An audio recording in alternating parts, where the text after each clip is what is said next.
Ladies and gentlemen, thank you for standing by, and welcome to today's webinar, Creating Effective Health Messaging. During the presentation, all participants will be in a listen-only mode. If you would like to ask a question during the presentation, please use the chat feature located in the lower left corner of your screen. If you need to reach an operator at any time, please press *0. As a reminder, this conference is being recorded Wednesday, September 10, 2014. And I would now like to turn the conference over to Rochelle Seeger. Please go ahead. Thank you. Good afternoon. I'm Rochelle Seeger, Community Health Research Officer at the Foundation for a Healthy Kentucky. Thank you all for joining us on this webinar today. This webinar is part of the Foundation's Health for a Change training series. This free series is comprised of webinars and in-person workshops designed to support the efforts of Kentucky's community health coalitions, agencies, health advocates, and interested community members. The Foundation for a Healthy Kentucky was founded in 2001 with a mission to address the unmet healthcare needs of Kentuckians with three main focus areas. Promoting responsive health policy aims to make public health policy more responsive to the health and healthcare needs of the people of Kentucky. Investing in Kentucky's future aims to improve the health of Kentucky's children by engaging communities in testing innovative strategies. And finally, supporting communities aims to support implementation or expansion of these strategies to improve the health of Kentucky's lower income communities. The Foundation does this by grant making, supporting targeted and healthcare related research, providing policymakers with the information needed to make decisions which impact the health of Kentuckians, and by offering training and technical assistance through events just like this one. Just a reminder, the Foundation's website, healthy-ky.org, you can find archives of the past Health for a Change webinars, Foundation reports and issue briefs, and the upcoming event schedule. Today we're live streaming at the Foundation TEDMed Live 2014, Unlocking Imagination in Service and Health Medicine. You're welcome to join us here in Louisville to view the most respected names on TEDMed Live. The Foundation for a Healthy Kentucky's approach centers on developing and shaping health policy to promote lasting change in healthcare systems and environments where health choices are made. As our moderator mentioned, on today's webinar, we welcome your questions and comments via the chat feature. Now, I'm so honored to welcome our trainers today from Berkeley Media Studies Group. Thank you so much, Rochelle. We are so happy to be here. My name is Julieta Cusnid, and I'm here with my colleague, Fernando Quintero. And we are both at Berkeley Media Studies Group, where we work to bridge the gap between communication and pushing for policy change and communicating with a larger audience with the work we do day in, day out, whether it's programmatic work or whether it's health education work. And we really work to give tools to advocates to try to change where we live so we can live in places that enable and support health. And so just to kick us off, we want to really just give a brief introduction to our organization. Our work is partly around monitoring the news and looking at how the news covers health issues, because as most of us know, I know that we're so lucky to have on this call such a diverse array of experts in such a wide range of issue topics. We know that we have experts and people who are working around oral health, people who are working around increasing services to those with HIV, working to limit smoke and limit tobacco use, as well as access and increase quality and clean air in the state of Kentucky. So we know we have such wisdom on the call with us, and what we're here to do is to provide some support around those tricky challenges that we all face when we're messaging and trying to push for change, and we find that we're either speaking to people and they're tuning us out because it's something they've heard time in and time out, and they're just, they're not paying attention to us, or that we feel like we're speaking an internal language that maybe isn't translatable to someone like our grandmother or our granddaughter. So Berkeley Media Studies Group focuses on just that, analyzing the news to understand how issues are currently portrayed, because most folks understand the media understand the health issues around us through the media. And then we also work to provide tools to advocates to really message better, not just when we're called by a reporter, and that's something we really want to emphasize.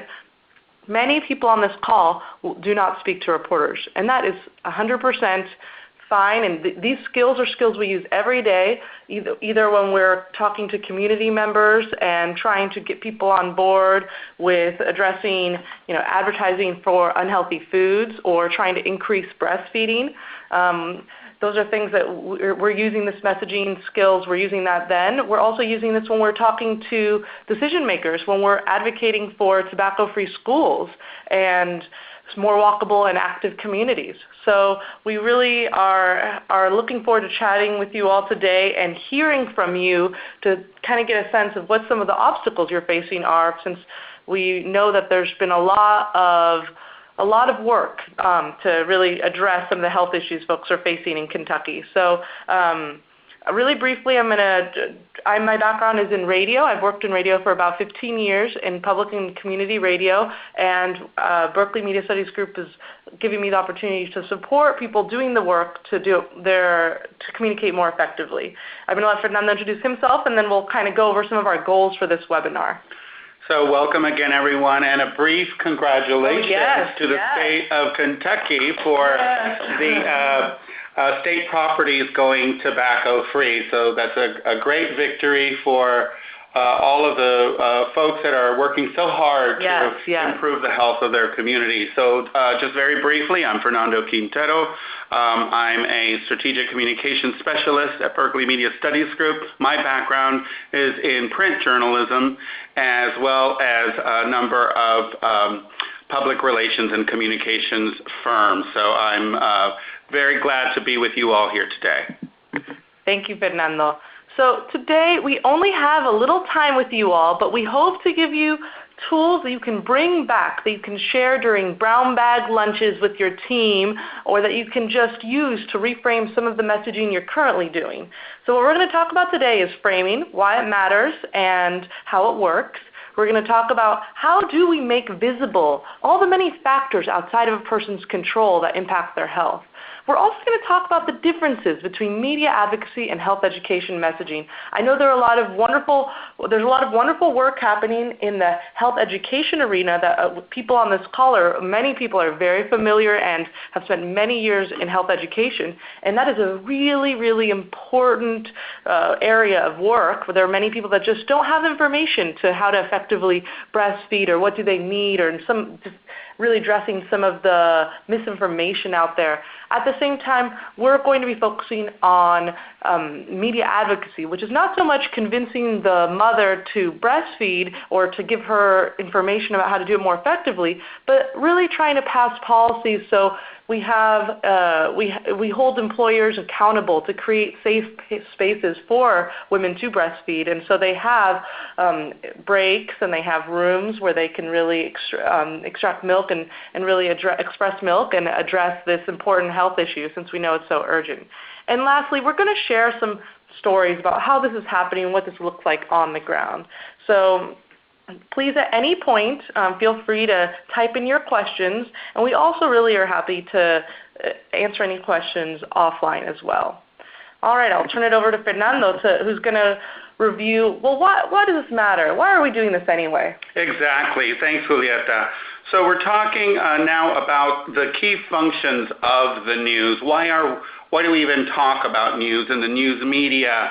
For some people, a lot of people have really tuned out from looking at their media sources and monitoring media. And we at BMSG really recommend that people take a second closer look, especially of how their health issue is being presented in the media. What images are we seeing? What images are being left out? What voices are we hearing? What voices don't we hear? All of that is really important when we're talking about how our issue that we're working on is presented in the news media. So the first key function is that the news media sets the agenda in terms of what we're thinking about. So what the water cooler talk is in the morning, what we talk about with our neighbors, our family, our friends, our colleagues, all of that, all of those topics are largely determined and set by the news media. Also, the news media shapes the debate. So how we think about a particular issue, what our opinions are, how we personally feel about an issue, often is shaped by what we read and see and hear in the news media. So that's a very important function, important role that the news media plays that we really have to think about the importance of and how we can change the conversation if we need to. And then last but not least, the news media reaches our decision makers, our opinion leaders. So what we do about an issue or what is done about an issue at a local or state or even national level is often influenced by how this issue is presented in the news media. So once again, just a reminder for us to pay a little more attention to how our issues are being characterized so that we know and we have a better idea of how our audience perceives a particular issue. So next we're going to talk a little bit about what Julieta referenced earlier, sort of this difference between media advocacy and what a lot of us are used to working on, which is health education messaging. So media advocacy, as you see, is the strategic use of mass media to support community organizing that advances a social or public policy initiative. So we're very used to the billboards and bus placards and so forth that say, eat your 5 fruits and vegetables a day, wear condoms, use your seat belt, Stop smoking. Stop smoking. All of these health messages that are designed for us to make individual decisions about our health. Media advocacy is really about pushing those changes on a community-wide level, and in some cases, state level or national level, as you recently saw with the Kentucky State Properties going tobacco-free. That's an example of a policy change that allows, in this case, an entire state to take advantage of a regulation that will make our workplaces and other places that we spend a lot of time healthier. So that is a good example of a media advocacy victory. So again, when we compare media advocacy versus on the left, you see brand X media, which is another way of saying health education messaging. You'll see that the health education messaging really is on an individual focus, giving messages that will help people make changes, either behavioral changes or other types of changes on an individual basis, whereas media advocacy really is focusing on the issue of the health issue and how we can make changes on a policy level. Health education messaging is really about warning and informing us so that we can make better decisions about our health, whereas media advocacy is really about pressuring and mobilizing communities, pressuring decision makers to make changes on a community-wide level. Health messaging is about making that personal change so we can improve our health, whereas media advocacy is really about that policy change. Health messaging focuses on the message itself so that we can have the information we need to make changes to our lifestyles. Media advocacy is really about giving voice to those that need to have their voices heard so that those system-wide changes can be made.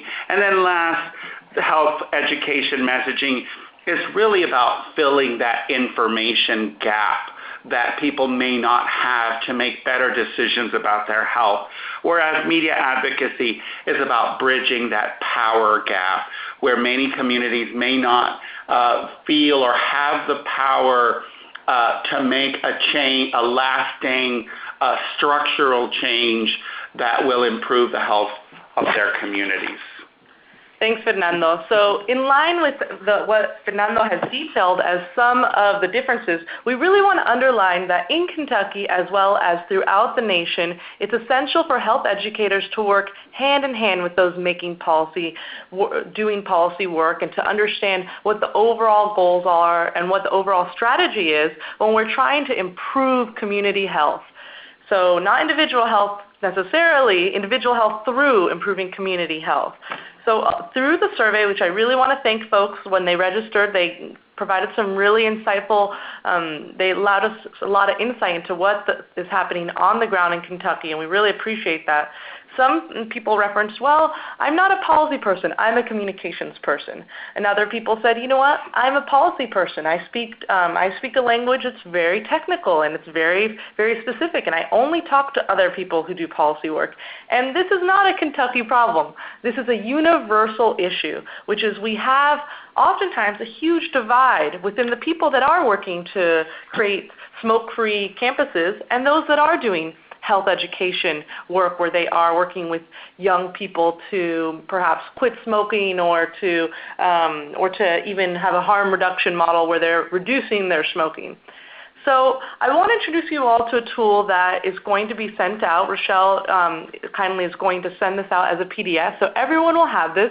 And if you'd like to access it, we have a lot of resources on our website, bmsg.org, that are available for free for people to download, just very easy. You can just search, and then you can find a lot of different tip sheets and tools. But I want to walk you all through, for us, what is probably one of our most important, valuable frameworks to push for change. So we call this our layers of strategy, and the reason why we think it's so important is you can't win a game without a game plan. And although there are no magic words and no messages that are going to transform someone from saying that they want the opportunity to chew tobacco at their son's baseball game, to saying, well, no, we should prohibit any tobacco product anywhere near the school. That's not an easy switch. So there are no magic words to transform people and win them over, quote unquote. But there is a way of going about messaging within the context of your overall strategy that's much more effective. So what we want to emphasize is strategy. So oftentimes when people aren't sure what to say, when it's the issue of physical activity or ending junk food marketing to kids or alcohol issues in terms of, they want to reduce alcohol consumption around teens, they have the problem they want to solve, but oftentimes when people don't know what to say, it's because they're not sure what to do. And that's because they haven't gone through the layers of strategy. So I'm going to walk you all through the first level, which is the overall strategy, and we really believe it's probably the most essential in terms of questions that need to be answered before you go forth and message effectively, because oftentimes we just say, hey, if we reach enough people and we just tell people that they shouldn't allow teens to drink, I'm not going to ask people to have a show of hands, but I'm willing to bet that most people understand the dangers. They understand the dangers of teen drinking and underage drinking in general. So that's very different from understanding what policies or what different kinds of ways we can work to make the different families' houses safer, because although one parent may be able to regulate what's within their home, the reason we push for policy changes is we cannot control what happens in every single person's home. So the ways we can build and push for healthier environments is by going through these sets of questions, which is A, what is the problem or issue you want to address? So for example, if we go to the issue of tobacco use, since we've had a lot of victory recently, and we know a lot of people on this call were involved with that, so congratulations again. So if in Kentucky we want to limit smoke and have cleaner air, if that's the problem, then what's the solution or policy we're working towards? If we just leave it, if we don't answer that question, we're missing valuable opportunity. When someone asks us, when someone reaches out and says, and says, hey, okay, so I should just quit smoking. All right, that's fine. Well, what is that missed opportunity? Perhaps we're working on smoke-free multi-unit housing, or perhaps we're working for 24-hour tobacco-free schools, or we're working on statewide policies. So if this is the case, so we need to name it, and then we need to identify who has the power to make that change. Do we have to get something past the governor? Are we going to have to work with the office of the governor and have that be the way that we push forth this change? Are we going to have to advocate and work with those that are in charge of the associations or the accrediting bodies or student bodies at each individual university? Are we going to have to pass regulations on a campus-by-campus basis if we're working on tobacco-free schools? So these are questions that need to be answered because our messages will be transformed depending on who we're trying to reach. Because there's some messages that we know are going to be more effective to reach the governor than they would be to reach the superintendent of a school district. So we can't do this all on our own, and actually a lot of us really can't do any advocacy work at all, which is totally fine. We have limitations, and so we need to think about who would be most effective to apply pressure to push forth these changes, and what would be most effective for folks to hear that have the power to make these changes. So we're going to spend a little bit of time talking about values, and that's something that came up a lot, but we got an important question on the pre-survey that people filled out before this webinar, and someone asked, well, it's really tricky because do we have two messages where we're framing to campus administrators compared to the general public or community when we're talking about campus and campus smoking / tobacco issues?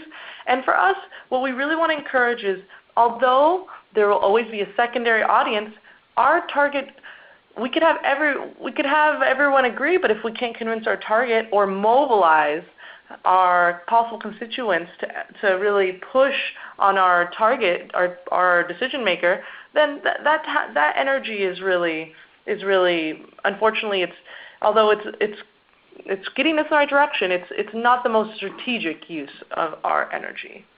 So really the first layer of the layers of strategy is overall strategy, and what we're going to spend a lot of today talking about is message strategy. So with that, I'm going to hand it over to Fernando, who's going to go over a really important part of messaging strategy, which is understanding framing. Thanks, Julieta. So framing is a very important part of being strategic in your messages, and that is because framing is really a way of understanding how our audience thinks about a particular issue, whether it's tobacco use, whether it's physical activity, whether it's ending junk food, marketing to children. All of those issues conjure up a particular set of frames in our audience's minds, and we need to understand those frames so that we can message effectively. So if you look at this slide that we currently have up, many people get it right in terms of what they think it says. And if we just give you a second to think about it, we'll show you in the next slide what that actually says. So we want everyone to read, what does it say behind that blue box? What are they seeing here? And now this is what it really says. So many of you probably thought that phrase was prevention works. And this is what it actually says. So this little exercise is to illustrate the idea of framing. And framing is essentially about how people fill in the blanks. And why is that important? Well, one of the reasons this is important is because one of the most dominant frames in people's heads is this idea of individual responsibility. That is a narrative of our nation, this idea of pulling yourself up by your bootstraps, this idea of overcoming adversity to against all odds, triumph and be successful. That is a very compelling narrative that we all like to read. That frame is also underscored by the news media, because the news media loves to tell stories about people overcoming adversity, these so-called hero stories, whether it's The Biggest Loser or show, or whether it's a story that we see on the nightly news about someone who, against all odds, triumphs. Again, these are stories that are compelling, but unfortunately, this frame of mind is a challenge for us when we're messaging for policy change, because if somebody feels that it's up to all of us individually to make changes to improve our health, it really makes invisible all of the factors outside of our control in the environment that undermine our health. And so really what we're dealing with is a portrait frame of people looking at health issues and how each individual either works to improve their health or just doesn't, just can't get their stuff together to be healthy. And so when we see that portrait frame, it really makes it hard for us to advocate for policy change. However, when we stretch that frame out and show the landscape, and this is what we want to do in our messaging, we want to switch from that portrait to the landscape, and then show all of the factors outside of our control in the landscape that, as I mentioned earlier, undermine health, whether we're talking about food deserts, whether we're talking about the lack of sidewalks and other places to get physical activity, whether we're talking about the lack of maybe joint use agreements so that people could use school grounds to gain their physical activity, or another number of health issues that really, if we paint a picture of that landscape, our audience will get a much better understanding of why policy change is important. So some quick tips for making that change of frame. We need to, as I mentioned, translate that individual problem to a social issue, stretch that frame out so that we're not just focusing on the individual, but looking at their environment. It's important for us to assign primary responsibility. We need to make people accountable for the conditions of our community and what changes need to be made. So we need to assign responsibility. And then, of course, we need to present a solution. We can't just say we need the community to come together. We need to actually present a solution that will be doable, have an end date, and is completely assignable. We had to, obviously, that solution will require some advocating for. And then last, we need to support our frame with what we call story elements, and we'll get into that in a few moments. But basically, those are the main ways of reframing the conversation. Thanks, Fernando. So I'm going to lead us through, we want to hear from you all, and we want to get a sense of, for you, what brings you to this work and why you've decided to dedicate so much time and energy to improve the health of all Kentuckians, which is a beautiful way that I think that a lot of people here really from a very pure place of love for their neighborhood, love for their neighbors, their community members, their fellow their fellow residents, they really are working to build a healthier Kentucky. So the reason that we're going to talk about this is that most people, when they think about messaging, they think, well, if only I had all the facts and figures, if only I had enough statistics and could have 2 or 3 hours with this person and show them a lot of charts and graphs that would really make them see that, you know what, if we statewide tobacco-free Kentucky is essential because statewide tobacco-free policies are essential because it will save X many lives, and we can show it in the charts and graphs. Well, on every issue that we saw, everything from oral health to protecting Medicaid expansion, these are issues that the numbers are there. We know that if you invest more in oral health, you will have kids perform better in school. We know that you'll have them be better learners and miss less classes, therefore providing more funding for the schools. The data's there. Though, is oral health a #1 priority in Kentucky? Unfortunately, it's not.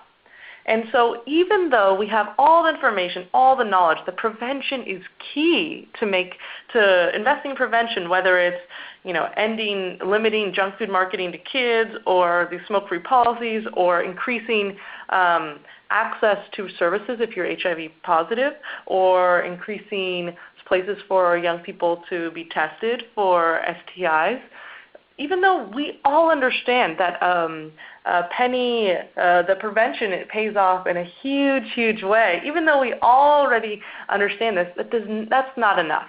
What is more powerful, and that all the research shows, and all people who do communications work for change, for community change, will tell you, is that the values, the reasons that you get up in the morning, the reason that when you decided, okay, I'm going to dedicate myself to public health, I'm going to dedicate myself to increasing breastfeeding, those reasons, the reasons that for you give you chills and that inspire you and sometimes upset you and anger you, those are the reasons that are going to motivate someone to believe and decide, you know what, this needs to be a priority. So for us, we call that values, and it's something that all linguists will agree with you that values, although it's really important to have the stats to back things up, you need to reach people on a heart level, not just in a head level. And so we're going to, we want to really think about, we want to hear from you all. We want people to take an opportunity in their chat window and actually think about some of the values in terms of what drives their work. We have a few values that we've listed here. So safety is a huge, huge value that's worked. We know that the campaigns to create safe smoke-free to bars and restaurants, a lot of that has been about worker safety, worker health. It's not really the argument that it's not really fair that some people go to work and they're literally swimming in smoke. They are suffocating, and they are coming home, and their clothes are smelling of smoke, and their kids are really being exposed to secondhand smoke in a lot of different ways. And it's a workplace hazard that, although some people may say, hey, everyone should have the freedom to do what they want to do, if you work in a bar, you don't have the freedom to decide how much smoke you consume. So that idea of safety and of overall health was a really important way that people were able to push forth the fight to get some smoke-free bars and restaurants. So I want to open this up to folks on this call. We really want to hear from you all. When you get up in the morning, when you think about why your work matters, when you think about the context and the struggle of this huge uphill battle, because as we all know, with most of these health issues, there's a big emphasis on blaming the victim and really showing people and saying, hey, if you're sick, maybe you're doing something wrong. If you have HIV, should we give you services and treatment? I don't know. Didn't you make some bad choices there? If you're living with some health problems associated with obesity or being overweight, the overall argument that our society has is, well, shouldn't you just start at your home doing more jumping jacks and taking care of yourself and have more self-control?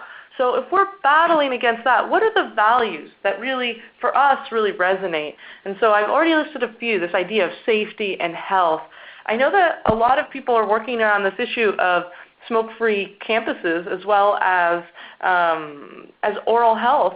So when people, let's hear from folks from either the tobacco side of things or oral health or any other issue area where they feel like they maybe utilize, or not utilize, it's the wrong word, they invoke the power of the future lives of the next generation and the importance of having healthy children to really thrive, because we all know that if young people they're not healthy, they're not going to learn. And if they're not going to learn, then they're at a huge disadvantage. They're not going to be able to really fulfill their full potential. So if folks could type into the chat box, and if they could there's only one option. If you could just send to presenters, we're going to read them out loud. But if you just type in, what are some of the values that really for you make it so you decide, you know what, I'm going to dedicate myself to this work. It's tough work. It's an uphill battle. We really have so much respect for everyone on this call that's really going against the grain to push and fight for healthier opportunities, for more opportunities for everyone. So I'm going to read some of the things. We've already had some really great responses.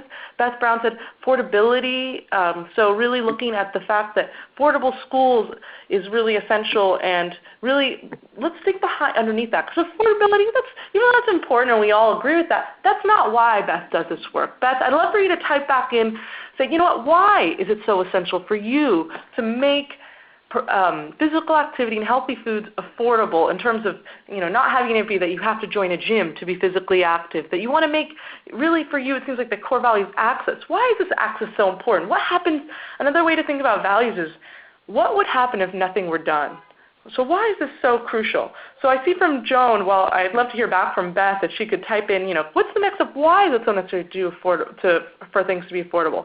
Joan Bouchard wrote, making things better for the next generation, and that's really a beautiful, it sounds something, sometimes it can seem like, oh, well, really, I think that is really why a lot of us do this work. May Hummingson wrote, community pride, and that is huge. We know that the state of Kentucky has faced a lot of hardships in terms of historically has overcome so much. And there are some issues like this issue of lack of areas to be physically active. And you know what? Kentucky can handle this. We have full faith. And we know that's also a great way to invoke some of the decision makers. So Holly Brown wrote, family is an important value. And that's huge. So when we pose the question as all families deserve the right to support their children to be healthy. You know what? That's a freedom issue. That's something that's hard to argue against. I would challenge someone to find someone who's going to argue against the right of families to be happy and successful.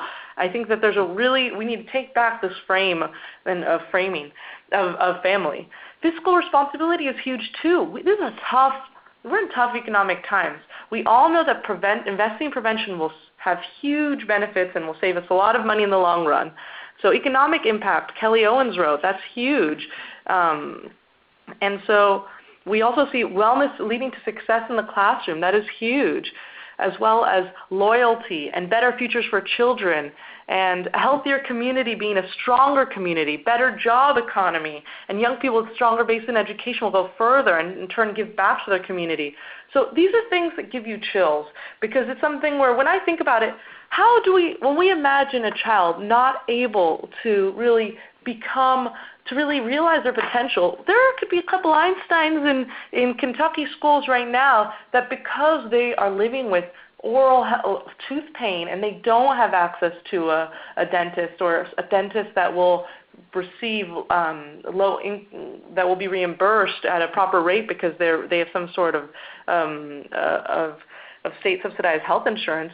That's something that is a tragedy. That's something that we're all losing out. So opportunities to live the best possible life for everyone in Kentucky. Self-reliance, that's key. All these changes that we're working towards are to build a more self-reliant Kentucky.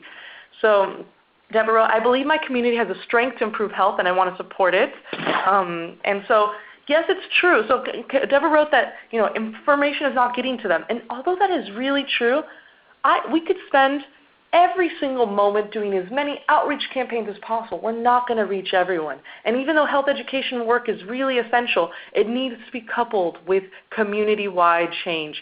Because if we institute a policy where within every classroom in Kentucky, every young person will receive information around sexual health, or every person will receive information around tobacco cessation or the impact tobacco has on our lives, if that's the case, we're going to reach many more people through that overall, through that policy change that happened at a school district-wide level, as opposed to just individually trying to put up as many posters, as billboards as possible, or going to as many community health centers as possible. So great. So Carrie wrote, people deserve to feel better and to be at their best for their families and jobs. That is huge. Employers want their employees to be healthy, not just because they want them to work well, but they know that, you know what, they'll be happier. They deserve it. We all deserve the opportunity to be our best selves. So the reason I've spent so long to really gather from you all, I think we have a wonderful list here of some incredible values, and it really speaks to the fact that the reason we do this work is not just because we have the statistics on our side. It is not just because the numbers say that it's the right thing to do to address these huge epidemics that are hitting Kentucky in terms of some of the overall poor health outcomes that we're seeing. It's not just the numbers. It's really that people on this call, and also the people we're trying to convince, the decision makers we're trying to bring on board, they really, really believe deep down that, you know what, this is an issue of health. So this is an issue of values. These are values that resonate. So the reason we spent this time is the key components of an effective messaging. Values are very crucial to that. So thank you all for everyone. If you feel free, if you think of other values, just put them in the chat function. But thank you for this really, really great list, and I'll keep reading things out as they come. So what are the key components? When you're thinking about messaging, when you get 5 minutes with your decision maker, or when you get some opportunities to really message to a community group or a group of parents that really could help push and support some of these changes, when you have your chance to do your elevator speech, you're in that elevator and you have a few minutes with someone who is very influential at the PTA and could really advocate and push for some of these changes that you're working for. The 3 components of a message, regardless of your issue area, are what's wrong. So what's the problem you're hoping to address? Is it that we have a lack of clean air in certain areas of Kentucky? Is it that we have young people drinking at other people's at different houses and that there's not a lot of control of alcohol? Is it that there aren't healthy foods at sporting events and people are living with or really if they're deciding to go to a sporting event and they really are left with no options, no choices. So we've identified what's wrong. The next part is the value statement, which we actually would argue is probably the most important part of your message. And that is, well, why should we care? Why does this matter? There are a lot of issues in Kentucky, just like in every state. Kentucky is not alone. We're facing a lot of different public health issues at this moment. So people need to understand, why? Why should I invest in substance abuse or HIV, access to care for folks with HIV, when there are so many other issues that we're facing? And then what should be done? And this is why the overall layers of strategy, the document that is accessible on our website, bmsg.org, and also Rochelle sent out to folks, that's why this part is so essential to identify. Sometimes how many people here have written a grant application or have really spent some time convincing people that, you know what, my issue is a really big deal. Lack of physical activity is huge, or the obesity epidemic in terms of young people being limited. This is a huge problem. Most of us stop there. We spend all of our time talking about what's wrong, and we forget to mention the fact that we're experts and we know what can be done about it. We know that there are changes that can really make it easier for people to be healthy, and something that's beyond just giving them information. There are some people that all they need to know is have non-fat or 1% milk, and instead of whole milk, or avoid some sugary drinks, or just sugary drinks are not good for you. There may be some people with that information, that's enough. But most people, if they go to their store and that's all that's available, they only have those sugary drinks. They're much cheaper than the water. What we need to do is think about, well, how do we subsidize healthy foods, or how do we limit advertising of unhealthy foods so we don't just put all responsibility on the individual. So when we're thinking about messaging, we're going to think about framing, which Fernando really went through. We think about our overall strategy, and then we can really think about creating messages that include these three components. So I really want to emphasize that some of the things that came up here in terms of, we have, I'm going to read, so yes, great. So it's this idea of we want to make sure that people, someone said, well, all children deserve the right to, or have the right, or all children deserve the opportunity to succeed, and they can only succeed if they're healthy. So that was one, that's a really effective, we saw that framing around messaging on smoke-free multi-unit housing. So you know what, not all people are going to be able to make the decision if their child's impacted by secondhand smoke, because although I can control whether or not I smoke in front of my child, and I can control if my, you know, if my family members do, I could probably tell them what to do, but can I control what our neighbors do? Can I control what the person across the hall does? Probably not. So these are the key components of the message, and now I'm going to turn it over to Fernando, because although this for us, if you walk away with, these are the questions we want people to really focus on how to answer. What's wrong? Why does it matter? And what should be done about it? And if you've trouble with the values part, really, just have someone grill you. Why do you care? And why do you care? And also, what would happen if nothing were done about this issue? Why is it so urgent? Why is it so pressing? So I'm going to turn it over to Fernando to also give some additional tools to really push forth and make the case. Thanks, Julieta. So as I mentioned earlier, story elements are another part of our message strategy. How do we support that frame or reframe that we're trying to make in ways that are both verbal and nonverbal? So one of the first story elements that we identify, and then I'll go over them each individually, is authentic voices. And the next one is media bites. The next one is visuals and symbols, and then social math. So let's take this first one of media bites. A lot of you are familiar with this idea of media bites. Some people call them sound bites. And why are these important? Well, because when somebody is delivering a message or somebody is listening to a message, we can all admit that we're not always 100% present. We have busy lives, and we're overloaded with information, and we're not always just captive audiences for messages. So one way to make a message memorable is to embed a media bite or sound bite into your message. So if you're delivering a message, say that's anywhere from 30 seconds to 5 minutes, if you embed a media bite and all they remember about either your 30-second message or your 5-minute message is something memorable that they'll come away with that can speak to your message, speak to your frame, then it's a great way to ensure that your audiences come away with at least a part of your message. So if you can embed your message with a media bite, and here are some suggestions. Kids need sports, not sports drinks. Those 6 words speak volumes to the need for policy change in schools where children are really drinking too many sugary drinks, or in this case, sports drinks that have both sugar and ingredients that are really unhealthy. Another media bite, when you smoke in your home, you're also smoking in mine. That's a great media bite to embed in messages around preventing tobacco use in multi-unit housing.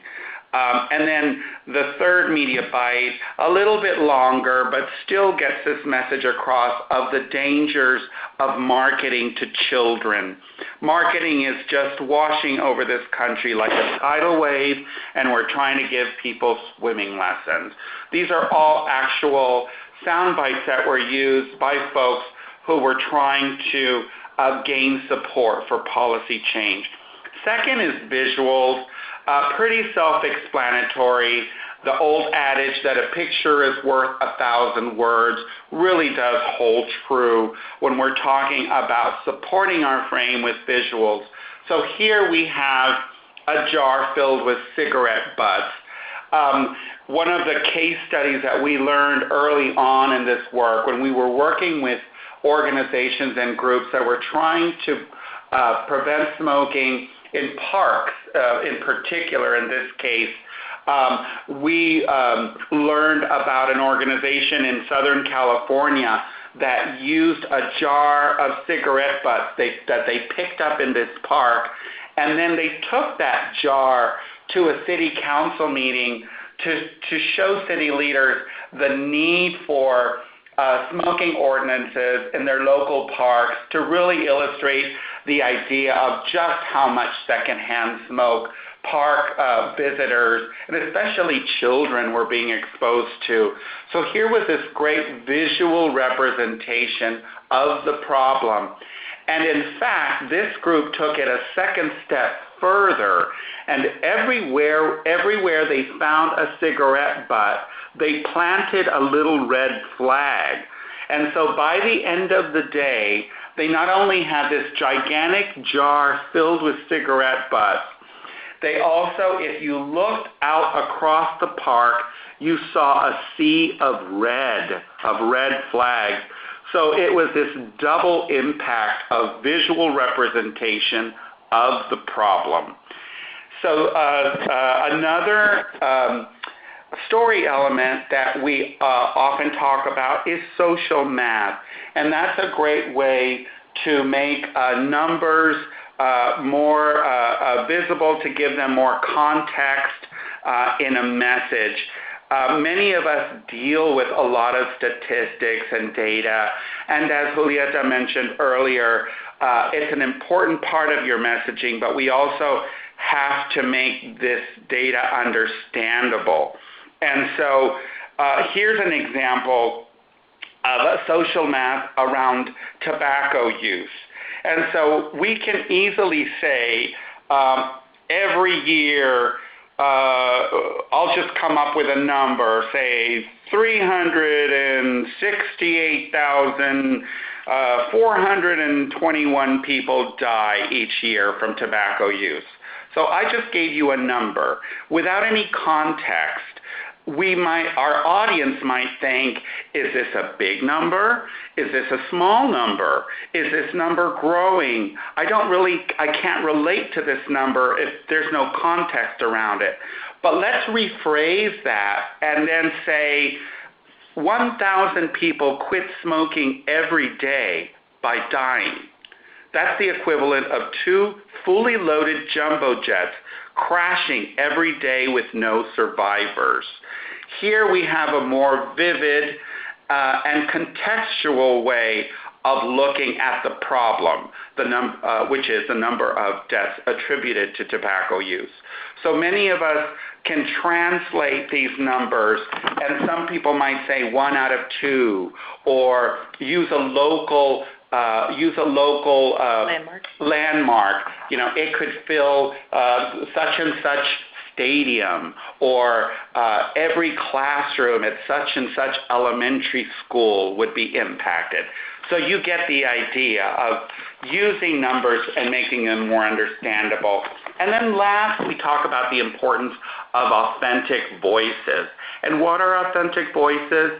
Those are those voices that can support your call for change, that support your policy change, and can speak from a position of authenticity. And we often talk about how important messaging is, but the messenger is just as important. And so we're going to take just a quick moment to invite folks to think of people in your community, in your school district, in any capacity that can speak on behalf of the health issue that you're working on. And if you get a little creative, you can really think of all kinds of what may seem as unlikely spokespeople who can advocate on behalf of your policy goal or the change that you're working on. So we're going to give folks a second to just use the chat function again and just type in. So if you're working on the issue of oral health, if you're working on the issue of protecting Medicaid expansion, if you're working on the issue of physical activity, what are the voices of people that maybe aren't generally included in this conversation but you think could really help make the case? And we really want to think outside the box. So we had Victoria, thank you for typing in. She wrote, well-known local survivors or family members. Great, that's really important. Jennifer wrote, local Chamber of Commerce leaders. So that's really great. That's thinking outside the box. The money saved with investing, when people say, hey, I want my Medicaid expansion is important for me because, it's going to build a healthier Kentucky, and I know I want my employees to be healthy, and a lot of them are going to qualify. Children, definitely. Children are really effective spokespeople, working parents. So on the issue of oral health, who are some unlikely voices that maybe you could include? Sometimes we hear from the dentists and the pediatricians, but wouldn't it be great to have a principal or a teacher or even to have the voice of a psychologist and talk about how people act out, and young people are really oftentimes having behavioral problems because they're in deep pain. So we have working parents on the list. It's a really great one as well. So we're going to take a few more. So if you were thinking about it this way, if you were trying to advocating for increased breastfeeding in Kentucky and have more access to breastfeeding, what spokespeople would you like to have? Yes, breastfeeding mothers, it's wonderful. Yes, children that have happy mothers, but who else? Who else would you think would be great to have speak to this important issue? Okay. Oh, okay, great. So we saw children, working parents, those who CDC, a lot of people who depends on the issue, of family health. We have people who participated and benefited from programs, religious leaders, that's huge, pediatricians, that's really important, employers or business owners.